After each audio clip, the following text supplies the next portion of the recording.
ज्ञानवर्धक हिंदी कहानी। आज की कहानी ज्ञानवर्धक कहानी है। ये कहानी एक गुरु और उसके शिष्य बनने की चाह रखने वाले दो युवकों की है।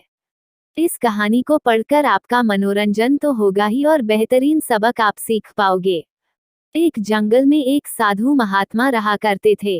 उनकी ख्याति दूर दूर तक कई राज्यों में फैली हुई थी।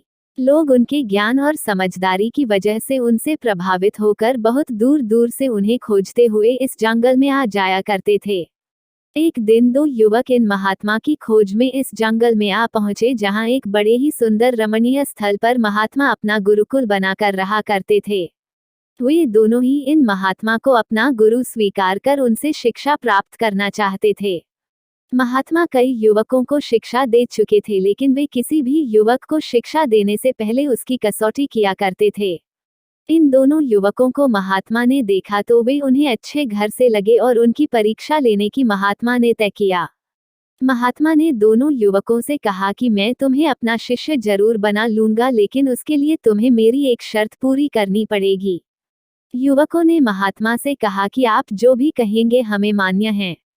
महात्मा ने गुरुकुल के कमरे में रखी दो कबूतरों की मूर्तियां लाकर दोनों युवकों को 1-1 थमाते हुए कहा, इन कबूतरों की मूर्तियों को तुम जीवित कबूतर ही मानो और तुम्हें ये करना है कि जब तुम्हें कोई देख ना रहा हो तब तुम्हें इन कबूतरों की गर्दन मरोड़ देनी है। जब तुम ऐसा करने में सफल हो जाओ तो मेरे पास चले आना। दोनों युवकों ने अपने अपने कबूतरों को ध्यान से देखा। दोनों ही कबूतर बहुत सुंदर से और उन पर बहुत अच्छे से रंग और आकृतियां बनी हुई थी। दोनों के मन में ख्याल आया कि इतनी आसान और सरल परीक्षा से गुरुजी हमें क्या सीखना चाहते होंगे। दोनों ने अपने अपने कबूतर लिए और अलग अलग दिशा में जंगल में चले गए।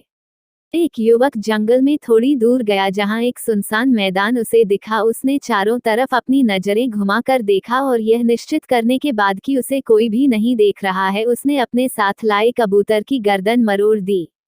वह वापस गुरु के पास चला गया। दूसरा युवक भी जंगल में दूसरी तरफ एक सुनसान जगह पर पहुंचा और एक पेड़ के नीचे खड़ा रहकर हर तरफ से नजरें घुमाकर देखने के बाद जब वो कबूतर की गर्दन मरोड़ने लगा तब उसकी नजरें अचानक पेड़ के ऊपर बैठे अन्य पक्षियों पर पड़ी।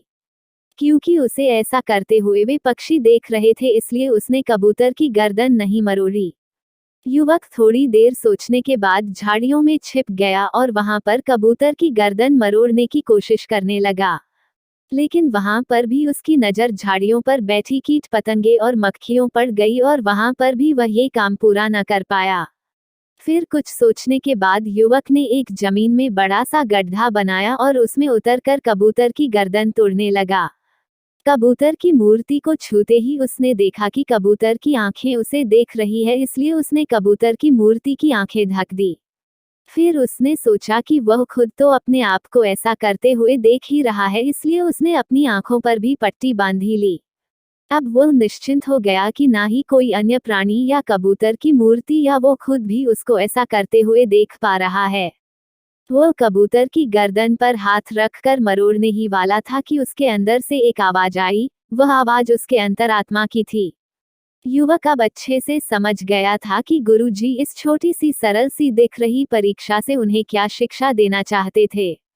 युवक बिना उस कबूतर की गर्दन मरोड़े ही गुरु के पास पहुंचा। गुरु के पास जाकर युवक ने गुरु से माफी मांगते हुए कहा कि गुरुजी मुझे क्षमा कर दीजिए। मैं आपका दिया ये काम पूरा नहीं कर पाया, क्योंकि जब भी मैं ऐसा करने की कोशिश करता तो मुझे कोई ना कोई देख रहा होता। जब मैंने ये सुनिश्चित कर लिया कि बाहरी दुनिया में मुझे कोई देख नहीं रहा है, तब भी मेरी अंतरात्मा और वो परमात्मा मुझे देख रहा था, इसलिए मैं इस परीक्षा में पूरी तरह असफल हो गया।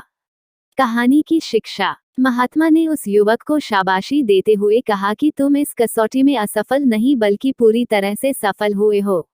इस कसौटी से मैं तुम दोनों को यही सिखाना चाहता था कि हम जो भी कार्य करते हैं वो उस परमात्मा से, उस परम शक्ति से कभी छुपा नहीं सकते।